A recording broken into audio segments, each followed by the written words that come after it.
7, contact tower 128.15. Caution, caution. Manual, fuel, manual, fuel. I'm John Goglia. I'm Greg Fife. And I'm Todd Curtis. And we are the Flight Safety Detectives.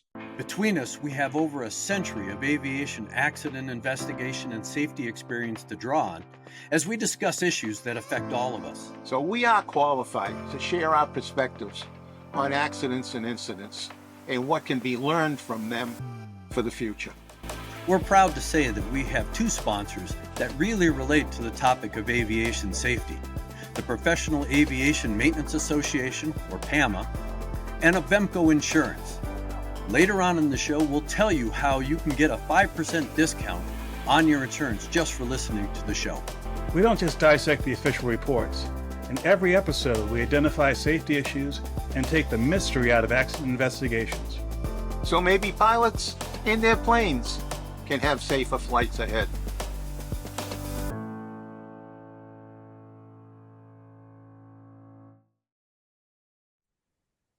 Hello, Todd.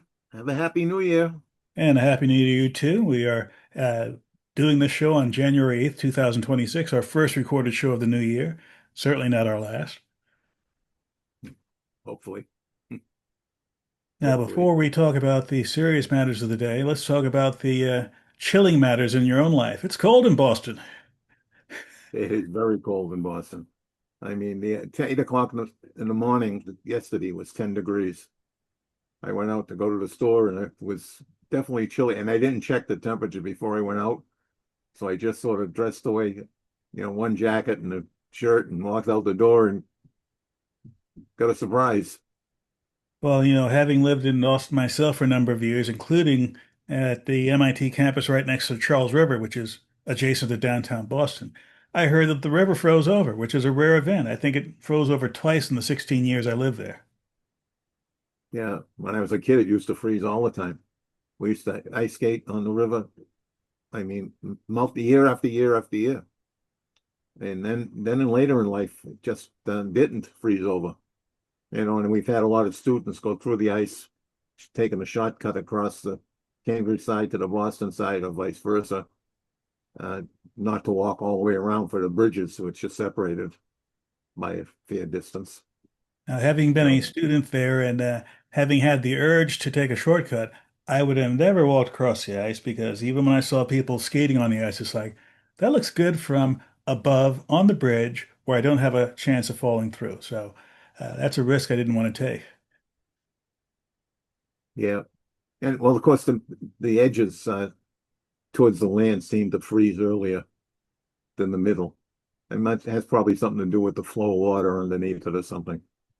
Because everybody, the ice was always out in the middle. Right. And then, of course, you have a bunch of undergraduates at Boston University, MIT, and Harvard, which are right adjacent to the river. And a few of them might have, I don't know, liquid courage saying to themselves, hey, let's do something fun. Let's walk out on the ice. But that's not the kind of risk we take in aviation. And in fact, we're going to talk about something here today, which is going back a few years, 2002, where, make a long story short, ultimately there's some unknown aspects to this accident. And before I get into that accident and about those heavy matters, let's talk about something that makes us happy. People who become members of the channel. We love members. We love them so much, we give them special opportunities like early access to our shows and other benefits to be determined later. So please, if you are interested in what we're doing, would like to support us, become members of the channel. And while we're at it, let's invite everyone, members and non-members, to send us questions. FlightSafetyDetectives@gmail.com. If you have a question or a comment, you can send it direct to us by email or leave a question or a comment underneath any one of our videos. And for you folks out there who want to support us even more because you have a product or service that you'd like to promote, contact us at fsdsponsors@gmail.com and we'll sit down with you and we'll make sure that your product or service lands well with our audience. Well, Todd, on the line, on the vein of the write-ins of emails, I answered a few of them earlier today, and we're looking at responding to several that we've received with questions around TWA 800, that accident investigation. And Todd and I have started to explore a way to go through the entire accident. I was involved with that very, very actively. So I have a lot to talk about on that accident and a lot of the pieces. And that is a very unique accident because of the amount of data that was gathered in the course of the investigation. And if you cherry pick certain sections of that data, you can change the probable cause any way you want. But you have to take the report in its entirety. And let me tell you, that was a chore for the board members to take that report in its entirety, because I think it has almost 1 million words in the report. And it was just a lot of technical details, a lot of meetings, a lot of explaining between the subject matter experts and the board members and outside people as well. The people that did the work for us, we contracted out a lot of I'll call them experiments to justify the positions that the board was taking. So it was very, very detailed, very, very good. I don't think there's another one as detailed as that one. And we'll walk through it. And we're not kidding about 1 million words, because we looked at the report, which is about 350 pages. There was an appendix to the report. I'm not sure how many hundreds of pages that were, but there were literally hundreds of documents in the public docket, excuse me. There were literally hundreds of documents in the public docket. And just for fun, we looked down some of them this morning. There was one that was about 585 pages long, which had photographs of all the seats that were inside of the aircraft, how mangled they were, etc. You had 4 files which collectively had about, I don't know, 1,200 pages, which was just the transcripts from the public hearings. And again, there were on the order of 1,000 documents of various types and photos too. And it's no joke. For fun, I said to myself, gee, I wonder if there are more words in here than the King James Bible. I looked it up. King James Bible has about 825,000 words. And if you go through and count these words, I'm sure you'll have at least that many. And this is not to disparage any religion, but there are a lot of opinions as to what the King James Bible is really saying and how it's saying it. There are a lot of opinions as to what the investigation was saying and how it was saying it. Not to mention all the conspiracy theorists who are out there who, to this day, claim that it wasn't the probable cause that was investigated thoroughly by Boeing, by NTSB, by independent laboratories, but it was a missile or it was some other unusual thing. And by the way, I did have a role in that investigation. I was at Boeing at the time, and my entire department, safety engineering, we were in support of the accident investigation. And we were scrambling just like everyone else in the initial part of that investigation, trying to figure out what happened. Because for a while it was a very deep mystery, which only through hard work and over time was the mystery, in my opinion, resolved satisfactorily. Yeah, I believe the report. I was there. I spent countless hours up in looking at that wreckage. In fact, my special assistant, one of my people that worked for me, directly for me, spent 3 years on the ground up there with that airplane. He was my eyes and ears, so to speak, let me know what was going on, what I should come up and take a look at. Back and forth multiple times. We'll get into all of that as we go forward. And it will not be a single show either, because just so happens 2026 is the 30th anniversary of this event. And again, there's a lot to chew through there. And we're going to do our best to put some context behind what's going on. And by the way, for those of you who are old enough, you might remember Flight 800 was all over television, was all over CNN. It was 24/7, covered by newspapers day after day. in the world before viral things happen on the internet. This was viral in the traditional media sense. All the major newspapers, all the major television news channels, all the what little internet there was, plenty of stuff about this. So, and a little bit more beyond that, this is not the first time you had a traditional media viral event involving aviation. The first one I remember, and you might comment on this briefly, was in 1982, the Air Florida event, where it crashed into the Potomac River. And there was live rescues going on CNN, and the nation and presumably large parts of the world were riveted by this real-time event going on. So for those of you who think going viral just happened in the last few years with the internet, we've had at least 40 years as a society to get used to instant analysis, instant news, dramatic pictures being flashed all around the world. But let's go forward to 2002. This particular accident we're going to talk about today was none of that. Didn't have live coverage from the cable networks, didn't go viral on the internet, but it did have a unique place in aviation. For those of you who are looking at the video version of this show, I'm putting up a picture of the book UFOs, Generals, Pilots, and Government Officials Go on the Record, which is a 2010 book written by Leslie Kean, who some of you might remember that name for her 2017 New York Times article, along with two of her journalistic colleagues, that talked about UAPs that were being investigated by the U.S. military. So in this book, she was talking about where official government records had details about what they used to call UFO events, but now they're calling UAP events.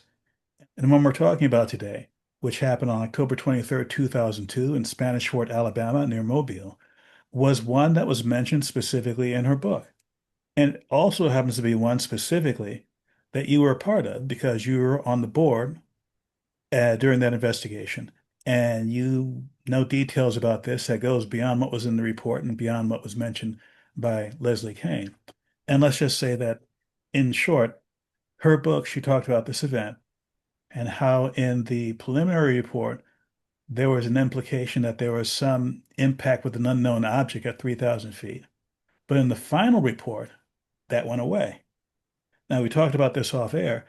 The preliminary report is something that comes out typically within 30 days. It usually has factual information, and it's not the final report. As facts come in, that report will be updated, and the final report might have things that don't end up in the preliminary report. And from your experience with this process, this isn't trying to hide anything. This is just how things are done. And part of that process is when the preliminary report is replaced by a final report, the final report is not going to be, for example, available on the NTSB website. Again, that's not a conspiracy theory. That's not an act of conspiracy. That's just how things are done at the NTSB now. John, from your perspective, have I said anything that was off base there? No. So, I took an interest in this after it was ongoing for a little bit. So I wasn't part of the on scene, but I was getting reports. The IIC happened to have his office very close to my office. And he was actually a friend that I've known for long before I went to the NTSB. And so we were talking about it every day. And I started to take an interest because of some of the things that I heard that we're going to get into in a few minutes. So I started to stay very much engaged in it as we move forward. We had a lot of help, or he had a lot of help in this. And that probably should take a little bit of explanation. All right, the size of the team. General aviation accidents typically have one person doing the accident. It's maybe sometimes two people out of the same office will do it. And oftentimes I get questions, well, we had a GA accident somewhere, sometime, and the NTSB showed up with 7 or 8 people to do the investigation. What were they thinking? Why was that? Well, you got one of the things that governs when we send groups of people out to do what most people would call a minor accident, a single airplane accident, maybe a Cessna 152 or 182, 72. But they'll show up with 6, 7, 8 people. Well, accident investigation is a perishable item. And if you don't have a lot of accidents going on, and it's usually I'm talking about major accidents, you'll have people from Washington launch to these smaller accidents to keep their skills up, to stay in the game, so to speak. And that's not uncommon. But some people try to read more into that than what really is there. It's just really trying to keep people engaged, keep their mind in the right place for doing investigations, because it is perishable. If you don't go out on an accident for a year, your skills are more than rusty. And fortunately, in For this you. case, there was a substantial amount of effort put into finding out what went on, including laboratory tests by more than one laboratory. But let's get back to the details here a little bit to give you a context of what went on. This was a Cessna Caravan 208, which was flying a cargo flight on behalf of one of the major cargo carriers. It was a single pilot operation by an airline transport pilot, several thousand hours of experience, and it was taking off at night from Mobile, close to the crash site, under instrument conditions. It was dark, there were several cloud layers, and the aircraft was between cloud layers at the time that shortly after takeoff, where there was a nearby aircraft, a DC-10. The cargo pilot was told about the DC-10. The cargo pilot apparently visually located the aircraft. And during the time that this was going on, where the pilot was communicating with air traffic control, looking for the aircraft, and confirming that he had seen the aircraft started to depart from controlled flight. It went from being at level flight about 3,000 feet to turning and descending at the same time. And over the course of the next few seconds, that rate of descent increased. There was evidence from the recording at air traffic control that the airspeed, or at least the sound of air over the cockpit, was increasing during this time. And it looked as though, looking at the final report and where the wreckage was, this aircraft entered into a very high angle, very high speed situation from which the pilot couldn't recover. And why that was, one can say that there are many things that cause that, including the fact that between the cloud layers at night, there's no visible horizon outside. And if you are distracted or your eyes are moving around in the cockpit at night in a situation like that, for example, trying to get your eyes on a passing aircraft, you could get into a situation where your inner ear gets confused. You think you're going nice and straight and level, but you're actually putting the aircraft into a situation that's not nice and straight and level. Again, I'm speculating here, but the sequence of events was something that was detailed by the NTSB. Takes off, climbs, levels off, looks for a passing DC-10, aircraft departs from control flight, and it crashes. And given the distance from the DC-10, there was no real possibility of an in-flight collision with this aircraft. And in fact, they checked the DC-10 for impact damage. There was none. And why do I mention that? As you can see from the pictures we're putting up, this is the aircraft that crashed in shallow water in Mobile Bay, and it was seriously broken up. And in some of these pictures, there are like these red paint-looking marks on them in various parts of the aircraft, not just one. And the report detailed that these red marks were seen primarily in the lower front part of the aircraft. And this is where the investigation comes in. You were intimately involved with that part of it, that investigation. How did that go? You know, after we pulled the airplane up, we'd already had all that data from ATC and everything that was available, including the communications. We had all that. We had nowhere to go. After we pulled out all together and looked at it, it had no conclusive indications of anything for us to pursue. When we brought the airplane up to continue the investigation, you know, we had a lot of people looking at it, and those red streaks that you talk about had everybody concerned, and nobody could figure out what it was. The paint didn't match anything that we have any known aircraft paint type that was used. So that was another piece of baffling information. So as it progressed, every single investigating process that the NTSB has for each system came up empty.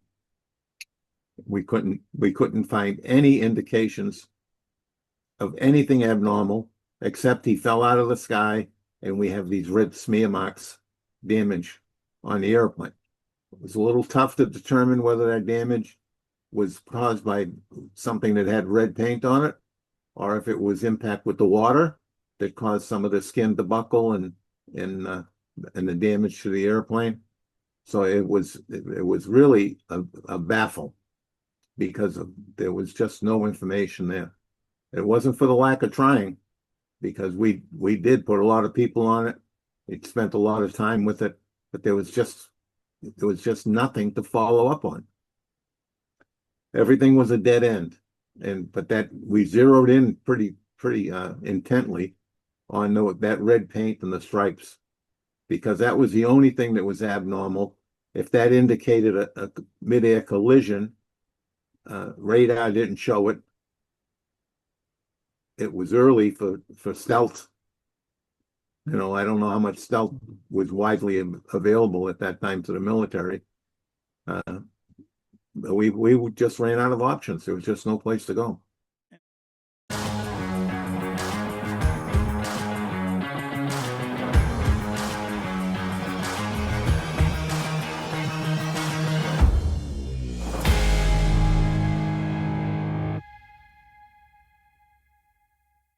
Hello, aviation enthusiasts, safety professionals, and curious minds.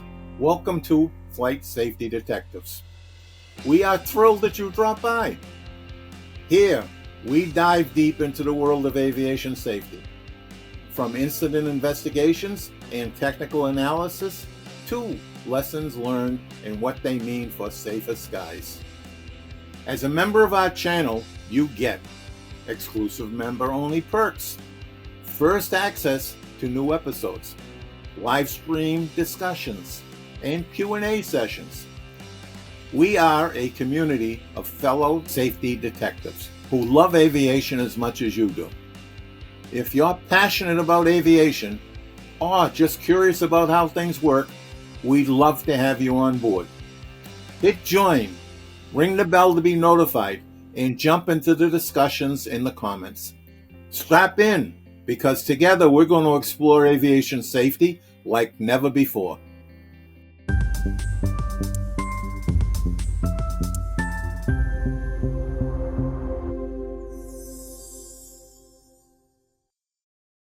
And certainly that's a possibility. There were military organizations and military bases within an hour or two flying time from Mobile that could have been a source of that. But we're talking 2002.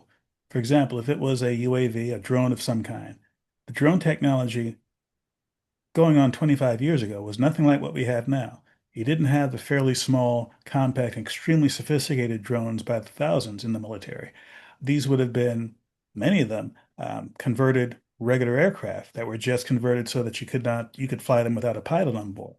And other drones, such as they were fairly large. And also, if something like that hit a Cessna Caravan hard enough to cause damage to the Caravan, and there was no real proof that there was in-flight impact damage to the Caravan, where's the proof? Was there pieces of some other aircraft in the water? Was there a crash aircraft anywhere in the vicinity? No.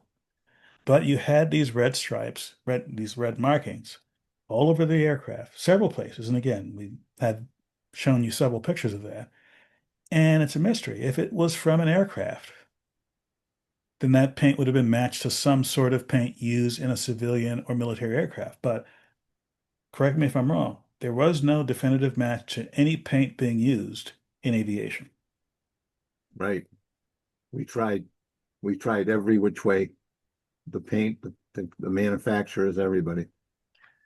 And you might say to yourself, well, maybe this is a special paint, one-time use only for the military. Possible. But this was not something that was an exotic material. In fact, some of the research that was done showed it was very close to material used, in fact, in the webbing in the cargo part of that aircraft, as well as similar to paint that could have been used elsewhere.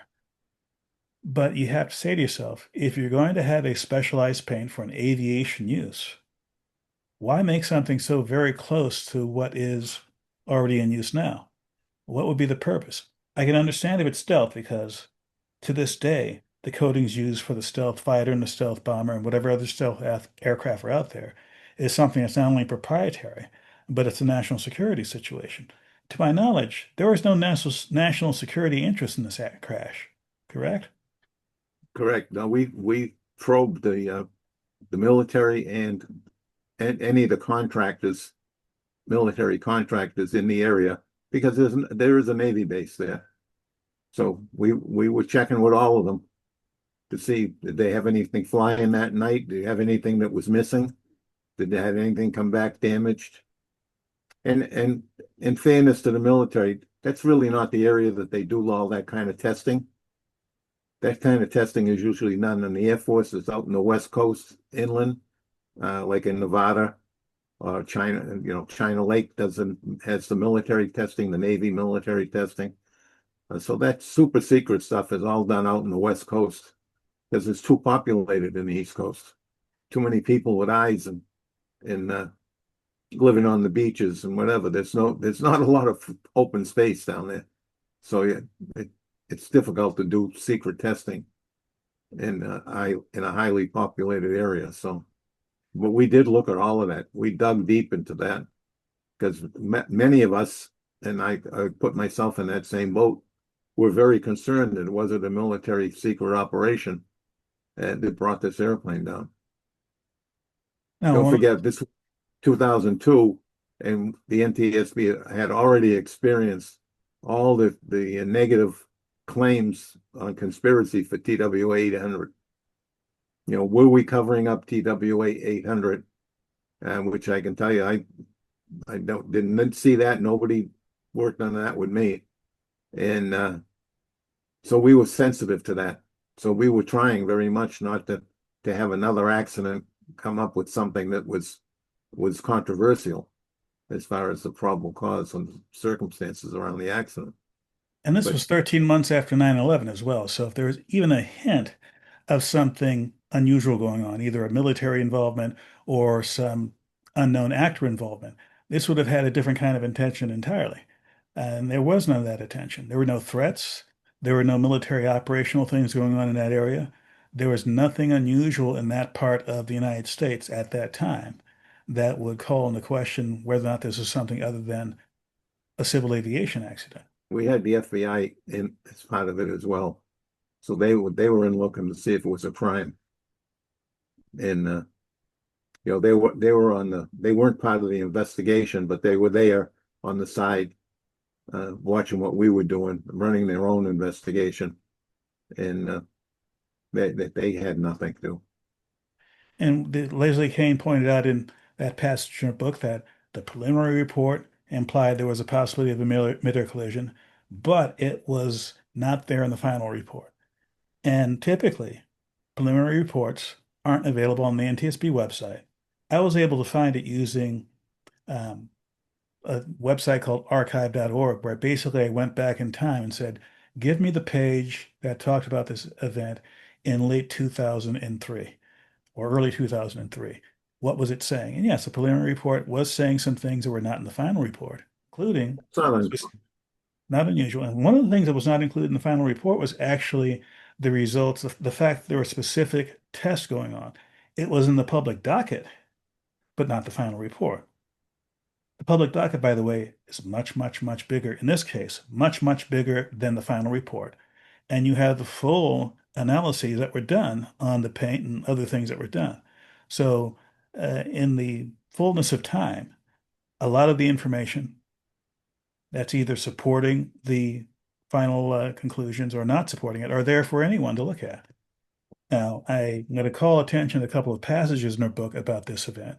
Not that I disagree with them. In fact, I agree with them. One passage was, the final NTSB report indicated that the accident was caused by pilot disorientation. However, an independent investigation found numerous discrepancies with regard to both the FAA documentation and the investigation conducted by the NTSB. I think we mentioned this earlier, talking about Flight 800. If you look through the public docket and the final report long enough, you can probably find many things to support your theory, whatever that theory may be. But the preponderance of the evidence is what the final conclusion was in this report. And I had no problem with that, nor do I have any problem with what she said here. And the last thing she said, if something struck this airplane, it certainly qualifies as a UAP until it is positively identified. There, I totally agree with her, in that the working definition of unidentified anomalous phenomena that I've been working with my industry group at AIAA on a UAP aviation risk project includes something like this, possibly from a conventional aircraft, but with an unusual aspect of it that doesn't really fit with a conventional explanation. I don't know why those red streaks and red markings showed up all over various pieces of wreckage. It's certainly a head scratcher for me. It could have been from an outside source. It could have been from something internal to the aircraft. Was it something else altogether different? Only thing I can say is that part of this investigation is still unknown. So this, in my opinion, is still a UAP event. It may very well be. Part of the problem identifying whether it was a collision or not was the damage occurred when the airplane hit the water, and the damage to the aluminum skin in the same areas where the red paint was. So you couldn't tell if that red paint was on there before the event. Was it red paint from a collision, or was the red paint there from a previous event and was damaged in the impact with the ocean? We looked at every which way we could. Like I said, there was a bunch of people involved. If anybody came up with a thought or a concern, it was put on the table and worked on, because everybody was frustrated that we couldn't identify it. So we would taking every thought out of the air and making sure that we ran it to ground. And this was one of these situations where you had this kind of impact. You had this kind of size of a crew working on this, because in part, there were no major investigations going on where they were called away to do that. So you had the luxury of resources.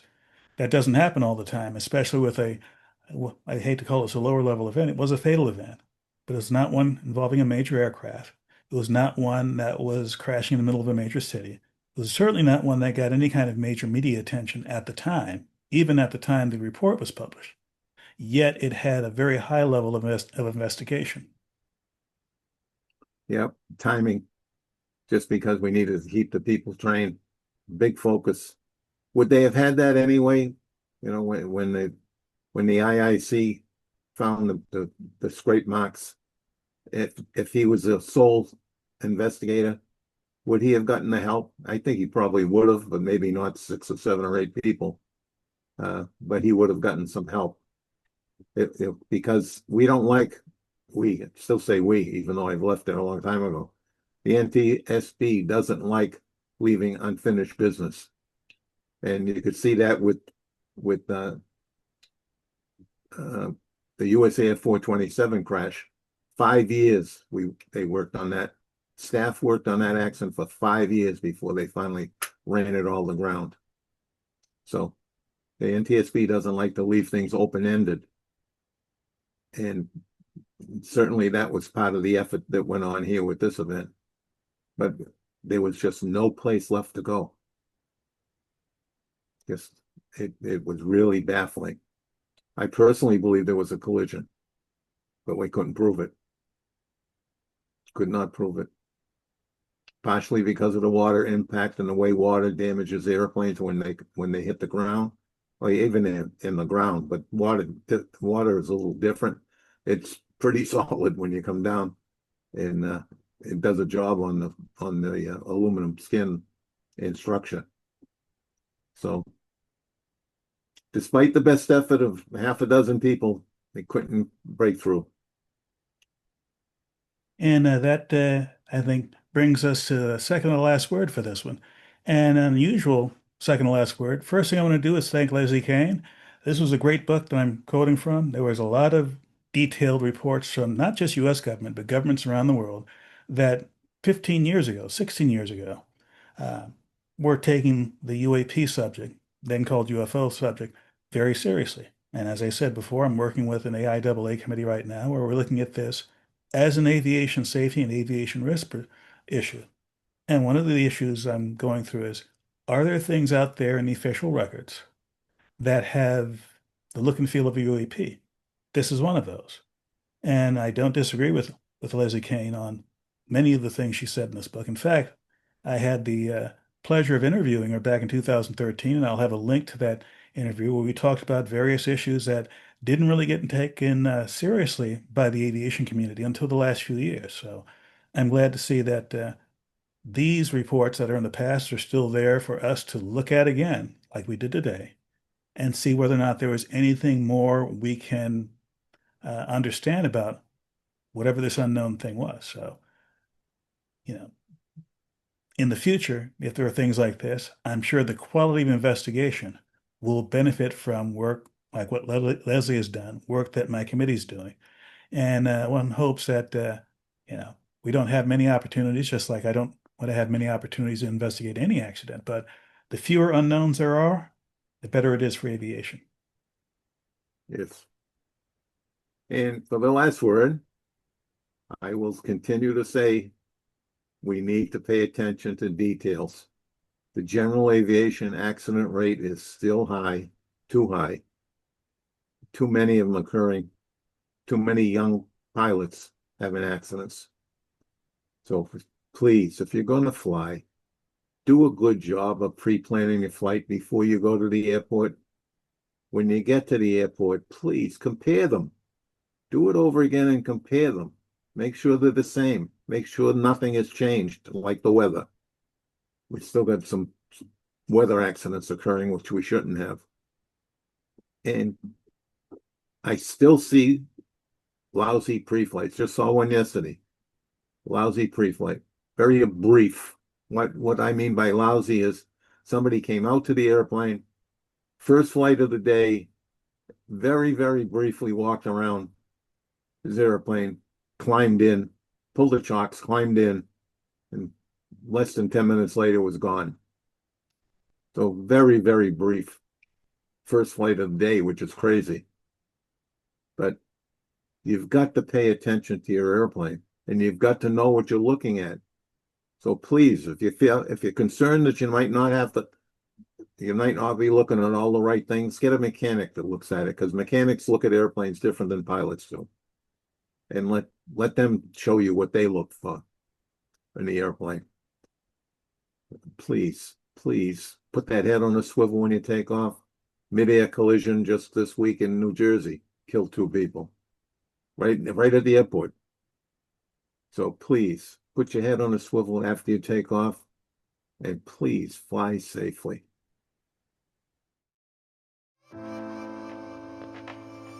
Thank you so much for listening to the show. We really value all of our listeners and subscribers. Our podcast gets ranked by you. So if you like this, give us 5 stars inside your podcast platform. We want to keep the conversation going with you, so we'd love for you to engage with us on our social media channels. We're on Instagram, X, Facebook, LinkedIn, and of course YouTube. You can email the show at flightsafetydetectives@gmail.com. By the way, if you're watching this on YouTube, we're working on growing this channel, and it really helps if you all comment. So please do that. We read them all. And be sure to subscribe. For decades, Avemco Insurance Company has been an advocate for pilot safety by promoting and sponsoring continuous pilot training and education. One of their initiatives has been to reward pilots who actively participate in being more proficient, with savings on their insurance premium through the Avemco Safety Rewards program. Pilots save by earning new ratings, getting recurrent training, participating in the Fast Team Wing program, and listening to podcasts like ours and other Avemco-related courses and training. Call 888-879-0389 for a free quote, or visit avemco.com/flightsafety. Don't forget to tell them the Flight Safety Detective sent you for an automatic 5% off.